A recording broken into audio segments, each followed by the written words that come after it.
guys, welcome back to my channel once again. Welcome everyone. So we are going to start another blockbuster series wherein we are going to cover all the important chapters in 10th standard. First we are starting with real numbers. हम सिर्फ board से नहीं but हम foundation level भी पढ़ने वाले हैं.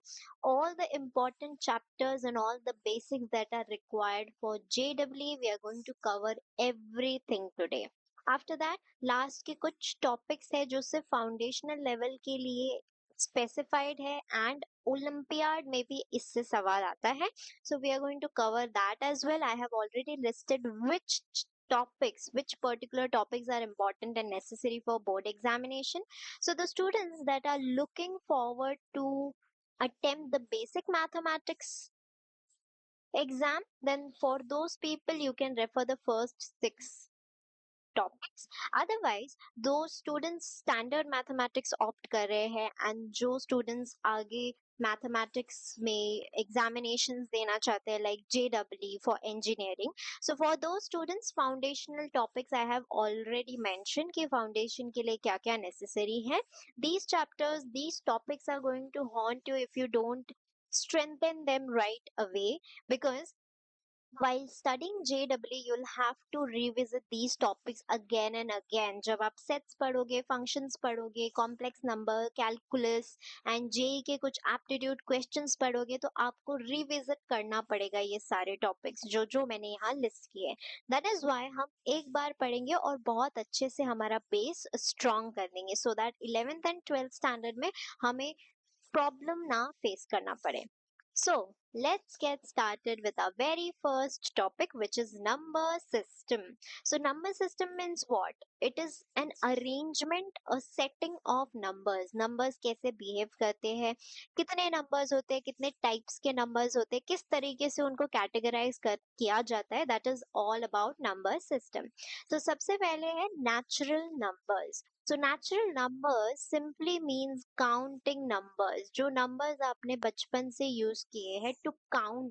Like when we count, how do we count? We start our counting like this: 1, 2, 3, 4, 5, 6, and it keeps going on until infinity, right? So ये होते हैं natural numbers. जब एक क्लासरूम में नंबर ऑफ स्टूडेंट्स अगर आप काउंट करते हो तो you say there are 10 students, 5 students, 11 students. Do you ever say there are 5.6 students? No. While you're counting things, it's not a decimal value, not a fractional value. It's always a whole number. So natural numbers में हमेशा whole numbers, whole means complete numbers आएंगे. 1 complete, 2 complete, 3 complete, 4 complete. So 5.6, 3.6, these are not considered as natural numbers. Any decimal value is not considered as natural number. In your higher grades, you will come across a set theory, right? So set theory means it's a list of numbers. जब numbers की list हो जाती है उसको हम categorize कर देते हैं, उसे set कहा जाता है. For example, you're going to make a list of your favorite genre series. Like if your favorite genre is thriller and suspense, so you're going to make a list of it, right? And उस list का आप कुछ नाम दोगे, या जो like Spotify पे when you're making a playlist, you name that playlist specifically. Like these are travel songs, these are Bollywood songs, these are Hollywood songs, these are peaceful songs, right? So you categorize them. So just like that, in your higher grades, you're going to categorize these numbers into a complete set. Okay? उनको एक set में, एक list में आप डालोगे. तो इन list को denote करने के लिए हर बार हम लोग नहीं बता सकते कि natural numbers है, they begin from 1 and end up till infinity, right? हम ऐसे हर बार नहीं बता सकते. So what do we do instead? We name them. So natural numbers are named or referred to as n. So in your higher grades, if you ever find n, a capital N, that will mean कुछ natural numbers के बारे में बात करी जा रही है, कोई बात हो रही है जो natural numbers पे based है. That is the meaning of it. All right, let's move to the next category which is whole numbers. So whole numbers में what happens now, there is only one thing remaining. 1 2 3 4 5 6 तो आ गए. अब हमारा finally introduction हुआ zero के साथ. 0 1 2 3 4 5 6. So now finally the set was complete. So it is named as whole numbers. whole numbers में आपका जीरो होता है प्लस आपके काउंटिंग नंबर्स आते हैं. आपके जीरो के साथ काउंटिंग नंबर्स भी आते हैं. होल नंबर्स को W से रिप्रेजेंट करते हैं. Whole numbers are simply represented with the help of a capital W. Got it. अब सेम, अब मैंने कहा जीरो एंड काउंटिंग नंबर्स आपने अभी देखा है, they can not be decimal values. So whole numbers में भी डेसिमल वैल्यूज नहीं हो सकती है. a whole number 1.2 is not a whole number, 3.2 is not a whole number, 3.6 is not a whole number, 1 by 2 is not a whole number. Okay, whole numbers are always complete numbers. The only difference here between natural numbers and whole number is of about zero. ठीक है, सिर्फ zero का ही difference है. Now let's move towards integers. अब integers में आपके आ जाते हैं negative numbers plus zero plus positive numbers. जब आपके पास positive natural numbers, okay, positive natural numbers, that's why I'm giving n there, I'm writing n there specifically, positive natural numbers. इसका मतलब क्या है? इसका मतलब सिंपल है कि integers are going to start like this: -4 -3 -2 -1 0 1 2 3 4 and it keeps going on until infinity. यहाँ पे पॉजिटिव इंफिनिटी तक जाता है, यहाँ पर नेगेटिव इंफिनिटी तक जाता है. This is the डिनोशन of infinity. Specifically right hand side में पॉजिटिवली जाएगा, एक पॉजिटिव बड़ी सी वैल्यू होगी, दैट इज व्हाई यहाँ प्लस साइन से डिनोट किया जाता है. एंड यहाँ on the left hand side एक बहुत बड़ी सी इंफिनिटी वैल्यू होगी जो कि नेगेटिव होगी, तो दैट इज व्हाई यहाँ नेगेटिव इंफिनिटी ऐसे डिनोट किया जाता है. इंटीजर्स में negative numbers plus zero, zero एक सेपरेटर की तरह एक्ट करता है between positive and negative integers. Integers भी काउंटिंग नंबर्स की तरह ही होते हैं. इंटीजर्स भी काउंटिंग नंबर्स की तरह होते हैं. Integers are nothing but just like counting numbers. तो काउंटिंग नंबर्स में आप डेसिमल वैल्यूज नहीं यूज करते, करेक्ट. सो डेसिमल वैल्यू नहीं यूज कर सकते, that is why 3.2 is not an integer, -3.6 is also not an integer. आप डेसिमल या फ्रैक्शनल वैल्यू को इंटीजर्स नहीं बोल सकते हो. अब बात करते हैं उसकी रिप्रेजेंटेशन की. तो इंटीजर्स को जनरली एक z से डिनोट किया जाता है. For positive integers we say z plus, for negative integers we simply refer z minus. तो आपके हायर ग्रेड्स में अगर आपको कहीं z प्लस दिखता है, उसका मतलब है पॉजिटिव इंटीजर्स के बारे में बात हो रही है. z माइनस दिखता है तो उसका मतलब है कि नेगेटिव इंटीजर्स के बारे में बात हो रही है. I hope this is clear. Natural numbers, whole numbers, integers. अब यहाँ तक सारे काउंटिंग नंबर्स का खेल है. But as soon as we move to rational numbers, अब यहाँ काउंटिंग का खेल उतना नहीं है. अब काउंटिंग नंबर्स के अलावा बाकी के जितने भी नंबर्स है, डेसिमल नंबर्स, वो भी यहाँ पर आते हैं. So what is a rational number? You already know. Rational number ऐसे नंबर्स होते हैं जो कि p by q के फॉर्म में होते हैं and q is not equal to 0. Also एक और कंडीशन होती है कि p and q are co-prime. Co-prime numbers मतलब क्या? को-प्राइम नंबर्स मतलब ऐसे दो नंबर्स जिनका HCF हाईएस्ट कॉमन फैक्टर जो है वो 1 होता है. मतलब इनको आप फर्दर कैंसिल आउट नहीं कर सकते. लाइक फॉर एग्जांपल, अगर आपके पास 4/16 लिखा हुआ है, राइट, तो आपको इसको कैंसिल आउट करना होता है ना, एंड वो 1/4 बन जाता है. तो now 1/4 is a rational number. Why? Because 1/4 में 1 and 4 उनका हाईएस्ट कॉमन फैक्टर कौन है? 1 है.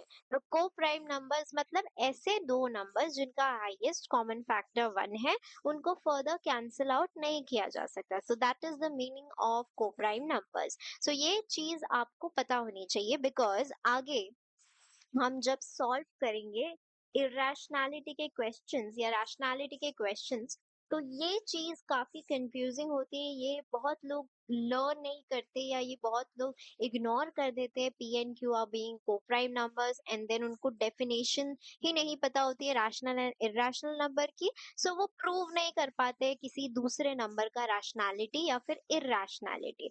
So this particular thing is important for you to memorize along with this scene.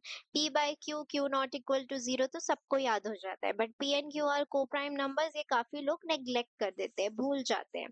So rational numbers basically ऐसे नंबर्स है। अब इसमें सारे तरह के नंबर्स आ गए, राइट? इसमें आपके इंटीजर्स भी आ गए, इसमें आपके होल नंबर्स भी आ गए, इसमें आपके नेचुरल नंबर्स भी आ गए। उसके अलावा इसमें डेसिमल वैल्यूज भी आएगी। लेकिन अब डेसिमल वैल्यूज तो कई तरीके की होती है, राइट? डेसिमल वैल्यूज कुछ तरीके की होती है जो हम कैटेगराइज करके देखते हैं रैशनल नंबर में किस तरीके की वैल्यू आएगी और किस तरीके की नहीं। तो इसे अंडरस्टैंड करने के लिए you should know about terminating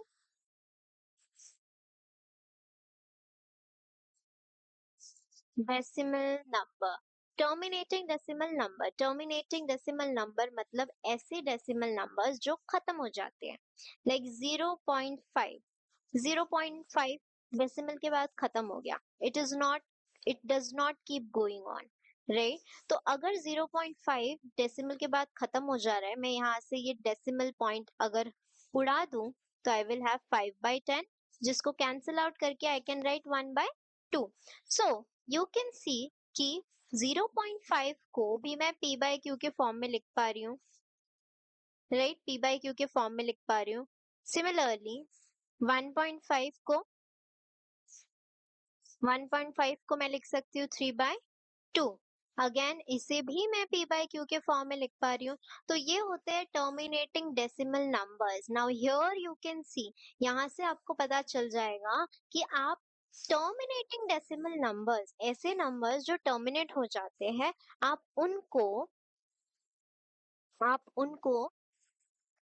p by q के फॉर्म में लिख सकते हो। मतलब terminating decimal numbers are rational numbers. जो टर्मिनेटिंग डेसिमल नंबर्स होते हैं वो क्या क्या होते हैं? आपके रैशनल नंबर्स होते हैं। यहाँ से हमें ये एक बात पता चल गई। अब आते हैं non terminating decimal numbers. Non terminating मतलब कि अब ऐसे डेसिमल नंबर्स जो खत्म ही नहीं होते, वो चलते ही जाते। अब नॉन टर्मिनेटिंग डेसिमल नंबर्स में एक्चुअली दो टाइप होता है। एक तो non terminating and non recurring. दूसरा टाइप होता है non terminating and recurring. Recurring का मतलब होता है रिपीटिंग। अब ऐसे डेसिमल नंबर्स जो कि नॉन टर्मिनेटिंग है और रिकरिंग है, जैसे अगर हम एक एग्जांपल ले लें, लाइक लेट्स से 1/3। सो जब आप 1/3 को डिवाइड करने जाओगे, so what do you get?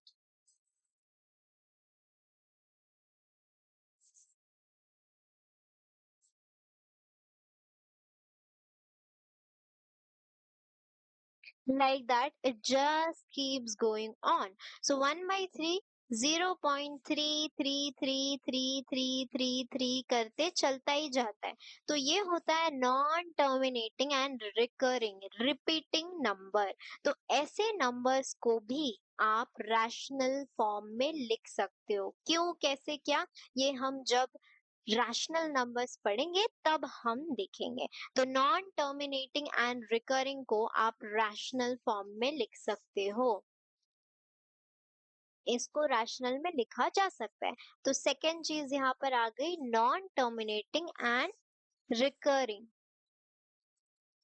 Decimal numbers are rational. तो इनको भी आप रैशनल फॉर्म में लिख सकते हो। अब आते हैं non terminating and non recurring numbers. Non terminating and non recurring numbers मतलब कि ऐसे नंबर्स जो रिपीट नहीं कर रहे, जो खत्म भी नहीं हो रहे और रिपीट भी नहीं कर रहे, कोई पैटर्न नहीं है। Like here in this example 0.1 3 4 2 5 6 8 9 and it just keeps going on. तो ऐसे डेसिमल वैल्यूज जो नॉन टर्मिनेटिंग है, मतलब कि कभी खत्म नहीं हो रही है, चलती जा रही है, और तो और ये नंबर्स रिपीट भी नहीं कर रहे। After decimal there is no pattern, there is no repetition, तो ऐसे नंबर्स को हम रैशनल नहीं कहते। इंस्टेड ऐसे नंबर्स को हम इरैशनल कहते हैं। अब इरैशनल पे मूव आउट करने से पहले फर्स्ट यू शुड नो कि रैशनल नंबर्स का सेट जो है वो Q से डिनोट किया जाता है, and that is why irrational numbers को Q डैश से डिनोट करते हैं in mathematics. So irrational numbers वो नंबर्स है विच आर नॉट रैशनल। तो अगर रैशनल नहीं है तो ये जो डैश है, ये सिंपली डैश, इसका मतलब होता है कॉम्प्लीमेंट, किसी चीज का ऑपोजिट, किसी चीज का उल्टा। अगर एक इवन बोलता है तो दूसरा ऑड कहता है, तो ये डैश का मतलब वो होता है it's opposite, different. Okay, dash का मतलब है नॉट, सो नॉट रैशनल। अब इन नंबर्स को हम एक्सप्रेस नहीं कर सकते, can't express in p by q form. ऐसे नंबर्स को आप p बाय q के फॉर्म में एक्सप्रेस नहीं कर सकते, तभी वो इरैशनल नंबर्स होते हैं। अब इरैशनल नंबर्स में कौन आ गया आपका? Non terminating and non recurring decimal numbers are irrational. ऐसे नंबर्स जो non terminating and non recurring होते हैं उनको इरैशनल कहते हैं। ऑल्सो ऐसे नंबर्स जो अंडर रूट के अंदर जब भी नॉन परफेक्ट स्क्वायर, जब भी आपको अंडर रूट के अंदर कोई नॉन परफेक्ट स्क्वायर दिख जाए, फॉर एग्जाम्पल √2, √3, √5, ये सब नॉन परफेक्ट स्क्वायर्स है, राइट? ये किसी नंबर का परफेक्ट स्क्वायर नहीं है। 2 is not a perfect square, 3 is not a perfect square, 5 is also not a perfect square. तो जब ऐसे नंबर्स होते हैं इन्हें हम क्या कहते हैं? इरैशनल नंबर्स कहते हैं। इनको हम और अच्छे से डिटेल में कमिंग टॉपिक्स पे हम पढ़ेंगे, ओके? तो ये जितने भी नंबर्स आपने देखे, irrational, rational, integers, whole numbers, natural numbers, ये सारे नंबर्स कंबाइन कर दिए जाए, अगर ये सारे नंबर्स कंबाइन कर दिए जाए तो they will form real numbers, they will form real number, जिसको आर से, कैपिटल आर से डिनोट किया जाता है। और capital R is for real numbers.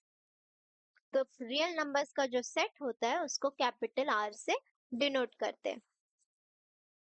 अब इसको एक बार ग्राफ, इस डायग्राम में प्लॉट करके देखते हैं। तो सबसे पहले आते हैं आपके नेचुरल नंबर्स। नेचुरल नंबर्स में आ गया आपका 1 2 3 4 5 6 इंफिनिटी तक, 1 2 3 4 5 6 इंफिनिटी तक। उसके बाद आ गए आपके होल नंबर्स। होल नंबर में एक एक्स्ट्रा नंबर आ गया 0 1 2 एंड इंफिनिटी, राइट? 0 आ गया एक एक्स्ट्रा नंबर, बाकी सब नेचुरल नंबर्स ही है। अब उसके बाद क्या आता है? उसके बाद आते हैं आपके इंटीजर्स, जिसको हम z से डिनोट करते हैं। तो z, पॉजिटिव इंटीजर्स भी आ गए, नेगेटिव इंटीजर्स भी आ गए और जीरो भी आ गया, करेक्ट? जीरो भी आ गया, पॉजिटिव इंटीजर्स भी आ गए, नेगेटिव इंटीजर्स भी आ गए। अब ये सब हो गए इंटीजर्स। अब आता है आपका रैशनल नंबर। रैशनल नंबर को किससे डिनोट करते हैं? क्यू से डिनोट करते हैं। अब रैशनल नंबर्स में आपके कौन कौन आ जाएंगे? ये सब तो आएंगे ही, इसके अलावा आपके पास आएंगे टर्मिनेटिंग डेसिमल नंबर्स, उसके बाद non terminating and recurring, right? Non terminating, ऐसे नंबर्स जो कि टर्मिनेट नहीं हो रहे हैं और रिपीट कर रहे हैं, वो नंबर्स भी आपके रैशनल में आ जाते हैं।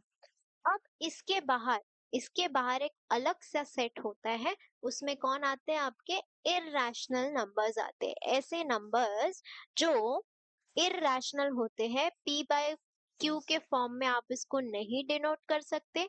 उसके अलावा non terminating and non recurring numbers इसमें आ जाते हैं, करेक्ट? जैसे कि 1.1342 like that infinity, it is not repeating and not terminating. So ऐसे नंबर्स, या फिर √2 √3, ऐसे नंबर्स, ये सारे नंबर्स मिलके आपका क्या बनाते हैं? Irrational numbers. और इन सब का कॉम्बिनेशन जब ये सब जुड़ जाते हैं तो क्या मिलता है आपको? रियल नंबर्स, जिसे हम R से डिनोट करते हैं। A capital R is for real numbers, not for rational numbers. Rational number के लिए अलग डिनोशन है, which is a Q, a capital Q। I hope this is clear to you. अब इसके बाहर एक और छोटा सा सर्कल होता है, इसी के बाहर एक और सर्कल होता है जिसमें आते हैं आपके कॉम्प्लेक्स नंबर्स। कॉम्प्लेक्स नंबर्स, अब कॉम्प्लेक्स नंबर्स क्या होते हैं? कॉम्प्लेक्स नंबर होते हैं the numbers that are not real, ऐसे नंबर्स जो रियल नहीं है, जो कि इमेजिनरी नंबर्स, ऐसे नंबर्स जो इमेजिनरी नंबर है। अब आपने बचपन से एक चीज पढ़ी है कि जब हम अंडर रूट या स्क्वायर रूट लेते हैं, स्क्वायर रूट के अंदर हमेशा पॉजिटिव वैल्यू होनी चाहिए। लेकिन कॉम्प्लेक्स नंबर में क्या हो जाता है, कई बार ऐसा होता है कि अंडर रूट के अंदर नेगेटिव वैल्यू आती है, अंडर रूट के अंदर एक नेगेटिव वैल्यू आती है। तो जब अंडर रूट के अंदर नेगेटिव वैल्यू आ जाती है, वो कॉम्प्लेक्स नंबर बन जाता है। स्पेसिफिकली ये वैल्यू होती है -1, ये होती है इसकी स्पेसिफिक वैल्यू। इसके बारे में आप अपने 11th एंड 12th स्टैंडर्ड में पढ़ोगे। अभी फिलहाल this is not very important, not very important right now, it is not very important, okay? तो लेकिन फिर भी आपको पता होना चाहिए। So this is how the number system works, this is how the numbers work. अब नंबर्स को कैटेगराइज तो हमने कर दिया, अब उसके कुछ टाइप्स भी देख लेते हैं कि नंबर किस टाइप के होते हैं। तो सबसे पहले prime numbers, you already know. Prime numbers ऐसे नंबर्स होते हैं जिनके फैक्टर, जिनका जो फैक्टर है वो कौन होता है? एक तो 1 होता है, और वो number itself, the number itself, जब वो नंबर है उसको ही उसका फैक्टर होता है, एंड 1 उसका फैक्टर होता है। For example 2 is a prime number, 3 is a prime number, 5, 7, 11, 13, dash dash dash. तो ये नंबर्स क्या होते हैं? ये नंबर्स क्या होते हैं? आपके प्राइम नंबर होते हैं। आप देखो 2 का कौन कौन फैक्टर है? 2 किससे डिविजिबल है? 2 1 से डिविजिबल है, एंड 2 खुद से 2 से डिविजिबल है। 3 भी 1 से डिविजिबल है, 2 3 से डिविजिबल है। 5 भी 1 से डिविजिबल है, 5 से डिविजिबल है। तो ऐसे नंबर्स को हम प्राइम नंबर्स कहते हैं। प्राइम नंबर में सबसे स्मॉलेस्ट जो है, यू कैन नोटिस हियर कि 2 जो है वो आपका सबसे स्मॉलेस्ट प्राइम नंबर होता है।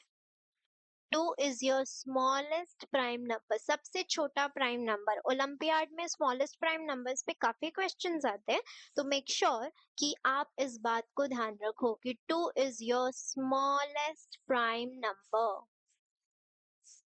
ओके, नेक्स्ट आते हैं कॉम्पोजिट नंबर्स पे। कॉम्पोजिट नंबर्स में क्या होता है? ऐसे नंबर्स जिनके पास मोर देन 4 फैक्टर्स, ऐसे नंबर्स जिनके 2 से ज्यादा फैक्टर्स होते हैं। For example 4, 6, 8, 9, 10, 12, 15, 14, right? 14 भी एक कॉम्पोजिट नंबर है,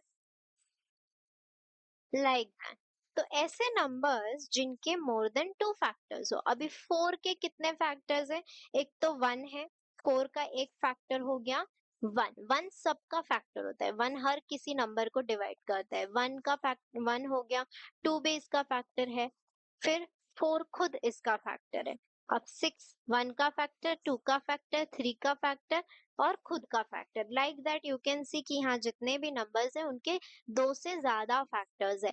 तो जब 2 से ज्यादा फैक्टर्स होंगे ऐसे नंबर्स को हम कॉम्पोजिट नंबर कहते हैं। अब यहाँ पे यू कैन नोटिस कि सबसे स्मॉलेस्ट कॉम्पोजिट नंबर कौन है?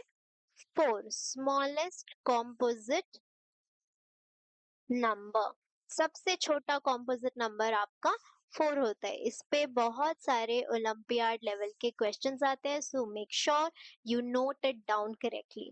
अब आते हैं को प्राइम नंबर्स पे। अब को prime numbers means what is the meaning of को प्राइम नंबर्स? तो को प्राइम नंबर्स हमने अभी जस्ट थोड़ी देर पहले देखा था। को प्राइम नंबर्स क्या होंगे? को प्राइम नंबर्स ऐसे नंबर्स होते हैं जिसका एचसीएफ, ऐसे दो नंबर्स जिसका एचसीएफ 1 होता है। सिंपल। तो अब इसमें जैसे for example 2 and 3, 4 and 5, 7 and 11, यहाँ पे जितने भी नंबर्स दिख रहे हैं, जितना भी आप नंबर्स का देख सकते हो, 2 3 पेयर देख रहे हो, 4 5 7 11, तो इन सब का हाईएस्ट कॉमन फैक्टर कौन है? 1 है। वो किसी और दूसरे नंबर से डिविजिबल नहीं है, वो सिर्फ 1 से डिविजिबल है। तो ऐसे नंबर्स को हम को प्राइम कहते हैं। अब यहाँ एक बात हमेशा ध्यान रखना कि consecutive numbers are always co-prime।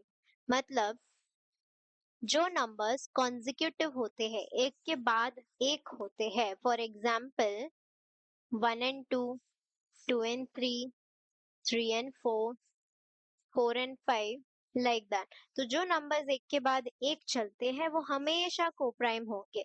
1 और 2 का कॉमन फैक्टर 1 है, 2 और 3 का हाईएस्ट कॉमन फैक्टर भी 1 है, 3 और 4 का भी कॉमन फैक्टर 1 है, 4 और 5 का भी कॉमन फैक्टर 1 है। तो कॉन्जिक्यूटिव नंबर्स आर ऑलवेज को प्राइम। अब आते हैं हमारे नेक्स्ट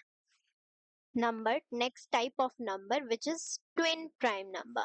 अब ट्विन प्राइम नंबर क्या होता है? Let's understand. So twin prime numbers मतलब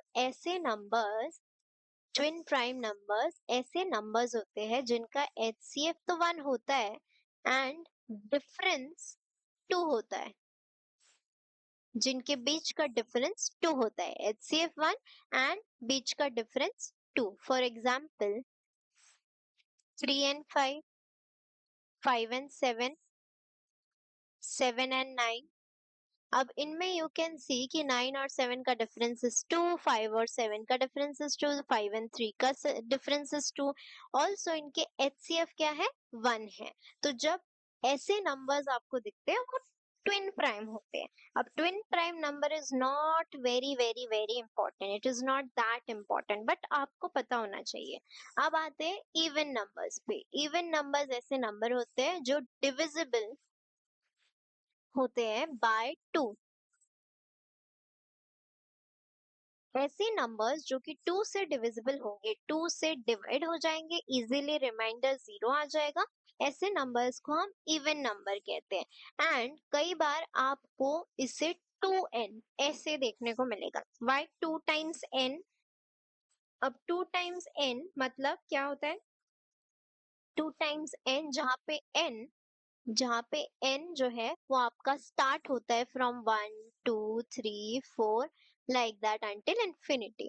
तो यहाँ पे 2 टाइम्स n 0 से स्टार्ट होता है, माय बैड, 0 1 2 3 लाइक दैट। तो 0 से स्टार्ट होता है मतलब 0 1 2 3। अब n पुट करना स्टार्ट कर दो, 0 1 0 2 4 6 8 लाइक दैट। तो जितने भी नंबर्स होंगे ये सब कैसे होंगे? ये सब इवन होंगे, ये सब 2 से डिविजिबल होंगे। अब आते हैं ऑड नंबर्स पे। Odd numbers are not divisible by 2, not divisible by two ऐसे नंबर्स जो टू से बिल्कुल भी डिविजिबल नहीं होते, इनको डिनोट किया जाता है टू एन प्लस वन से, जहाँ पे n again 0 1 2 3 4 like that it keeps going on. अब ये टू एन और टू एन प्लस वन कहाँ से आ रहा है, ये हम within a few minutes आगे के वीडियोस में, आगे के टॉपिक्स में कवर करने वाले हैं। So not to panic, just know कि इस तरीके का दिखता है। अब यहाँ पे n की वैल्यू 0 रख दोगे तो क्या आ जाएगा, 1 3 5 7 9 11 like that. So you can see ये जितने भी numbers है ये odd numbers है. So basically even numbers मतलब you already know, आपने पढ़ा है 0 2 4 6 8 like that. तो अब जब आप हायर ग्रेड्स में जाओगे, जेई की तैयारी करोगे, तो ऑलवेज आपको ऐसा नहीं बोला जाएगा कि इट्स एन इवन नंबर, या आपको कोई इवन नंबर होगा आइडेंटिफाई करना होगा, आपको फाइंड आउट करना होगा, तो वो आपको बताया जाएगा कि इवन नंबर है, तो आप उसको अज्यूम करोगे। जैसे हम वेरिएबल्स अज्यूम करते हैं ना, let the number be x. लेकिन अगर हमें स्पेसिफिकली बोला है कि नंबर हमारा इवन है, तो इन दैट केस हम एक्स ना मानते हुए हम क्या मानेंगे, हम मानेंगे let the number be two N. So इस तरीके से हम इसको यूज करते हैं। अब आपको उसको ज्यादा प्रेशर देने की जरूरत नहीं है, आपको सिर्फ पता होना चाहिए। एंड सेम तरीके से ऑड नंबर्स को हम assume two n plus one से करते हैं। टू एन प्लस वन, कभी भी आपको ऑड नंबर अज्यूम करना है किसी प्रॉब्लम को सॉल्व करने के लिए, आप उसको टू एन प्लस वन लिख कर इजिली सॉल्व कर सकते हो। अब आते हैं फ्रैक्शंस पर। अब व्हाट आर फ्रैक्शंस, फ्रैक्शंस मतलब ऐसे नंबर्स जिनमें न्यूमरेटर और डिनोमिनेटर होता है। दूसरी बात, फ्रैक्शनल वैल्यू हमेशा होती है बिटवीन 0 एंड 1। फ्रैक्शनल वैल्यू हमेशा 0 से 1 के बीच में होती है। 1 से बड़ी फ्रैक्शनल वैल्यू नहीं होती है। फ्रैक्शनल फ्रैक्शन का मतलब ही यही होता है कि how much part do you have out of the whole. और होल मतलब one whole thing, like for example if you have a one whole pizza and उस पिज्जा को आप 4 स्लाइसेस में कट कर रहे हो, राइट? तो आप इसको, जैसे for example first slice if I take, so I am going to write it as 1/, आपके कितने स्लाइसेस है, 1 2 3 4 5 6 7 8, 1/8 एंड लाइक दैट। तो इस तरीके से फ्रैक्शन जो है, आपको 1/8 आप कैलकुलेट करोगे तो आपको पता चलेगा it is between 0 and 1। Always remember, fractional values हमेशा 0 और 1 के बीच में होती है। अब फ्रैक्शनल वैल्यूज में भी कुछ टाइप्स होते हैं। सबसे पहला है प्रॉपर फ्रैक्शन, और दूसरा है इम्प्रॉपर फ्रैक्शन। प्रॉपर फ्रैक्शन मतलब कि ऐसा फ्रैक्शन जो अपनी डेफिनेशन को सेटिस्फाई करता है। हमारी डेफिनेशन क्या बोलती है कि बिटवीन 0 एंड 1 होना चाहिए फ्रैक्शनल वैल्यू। तो यहाँ से हमें ये बात पता चलती है कि न्यूमरेटर अपॉन डिनोमिनेटर 0 और 1 के बीच में कब होगा, जब डिनोमिनेटर की वैल्यू बड़ी होगी। जब भी डिनोमिनेटर बड़ा होता है, आपका हमेशा फ्रैक्शनल वैल्यू जो है वो कैसा आता है, 0 से 1 के बीच में आता है। You can C, sorry 0.33333 like that. अगर मैं डिनोमिनेटर बड़ा रख दूं और न्यूमरेटर छोटा, लाइक डिनोमिनेटर छोटा रख दूं और न्यूमरेटर बड़ा रख दूं, तो वैल्यू 1 से बड़ी हो जाती है, राइट? तो इसीलिए प्रॉपर फ्रैक्शंस ऐसे फ्रैक्शंस होते हैं जो आपकी फ्रैक्शन की जो एक्चुअल डेफिनेशन है उसको सेटिस्फाई करते हैं। तो उसको सेटिस्फाई करने के लिए केस ये होता है कि आपका denominator should be greater than numerator. This is your denominator, it should be greater than numerator, तभी आपकी फ्रैक्शनल वैल्यू 0 और 1 के बीच में आएगी। अब इम्प्रॉपर फ्रैक्शंस ऐसे फ्रैक्शन नंबर होते हैं जो न्यूमरेटर अपॉन डिनोमिनेटर के फॉर्म में होते हैं, लेकिन इन दिस केस आपका न्यूमरेटर डिनोमिनेटर से बड़ा होता है, लाइक 3/2। 3/2 में आपका न्यूमरेटर विच इज 3, आपके डिनोमिनेटर 2 से बड़ा है, तो इन दैट केस 1.5 ऐसी वैल्यू आती है। तो फ्रैक्शनल वैल्यूज कभी इम्प्रॉपर फ्रैक्शन में अगर दिख जाए, कभी भी इम्प्रॉपर फ्रैक्शन में दिख जाए, तो उसको आपको उसकी डेफिनेशन सेटिस्फाई करानी पड़ेगी, है ना? डेफिनेशन सेटिस्फाई करानी पड़ेगी, तो ऐसे इम्प्रॉपर फ्रैक्शंस को हमें कन्वर्ट करना पड़ता है convert into mixed fraction. ऐसे इम्प्रॉपर फ्रैक्शनल वैल्यूज को हमें एक मिक्स्ड फ्रैक्शन में कन्वर्ट करना पड़ता है। अब मिक्स्ड फ्रैक्शन में कैसे कन्वर्ट करते हैं या आप ऑलरेडी जानते हो, आपने अपने चाइल्डहुड में पढ़ा ही है 100%। तो जैसे 3/2 है, 3/2 को मैं क्या लिखूंगी, 1/1/2, 1/1/2। तो इसका मतलब क्या हुआ, इसका मतलब हुआ 1 होल। अब यहाँ पे this 1 denotes a whole quantity like 1 whole pizza, and half क्या डिनोट करता है, हाफ क्वांटिटी, राइट। एक पूरे पिज्जा के 2 टुकड़े कर दिए एंड उसमें से सिर्फ एक पार्ट मैंने लिया है, तो 1 होल का मतलब है 1 होल पिज्जा, एंड दूसरे पिज्जा का I have only taken the half portion, this is the meaning of 1 whole. तो कन्वर्ट करना इज वेरी इंपॉर्टेंट। क्यों कन्वर्ट किया यहाँ पे, क्योंकि होल वैल्यू तो साइड हो गई, अगले पिज्जा का जो हमारा फ्रैक्शनल वैल्यू आया है वो 0.5 आया है ना, इसका तो 0.5 आया है। और फ्रैक्शनल वैल्यू हमेशा 0 और 1 के बीच में होती है। पहले 1.5 आ रहा था एंड 1.5 हमारी फ्रैक्शन की डेफिनेशन को सेटिस्फाई नहीं करा था, है ना। तो इसीलिए इट्स इम्पोर्टेंट कि अगर आपको कभी भी फ्रैक्शनल वैल्यू इम्प्रॉपर फ्रैक्शन में दिख जाएगी तो you need to make sure कि आप उसको कन्वर्ट करो into mixed fraction, mixed fraction में कन्वर्ट कर दो। तो यहाँ से आपका जो फ्रैक्शनल पार्ट होगा, एक होल पार्ट निकलेगा, एक फ्रैक्शनल पार्ट निकलेगा। तो फ्रैक्शनल पार्ट जो होगा वो अब क्या आने लगेगा, अब आपका फ्रैक्शनल पार्ट जो होगा वो एक प्रॉपर फ्रैक्शन आएगा 0 और 1 के बीच में। So this is all about numbers. अब यहाँ पर एक बहुत इम्पोर्टेंट बात है, और इम्पोर्टेंट बात ये है कि 1 जो होता है वो आपका नीदर प्राइम होता है नॉर कंपोजिट। 1 आपका प्राइम भी नहीं होता, कॉम्पोजिट भी नहीं होता, दोनों में से कुछ नहीं होता है। इन द सेम वे 0 भी आपका नीदर प्राइम होता है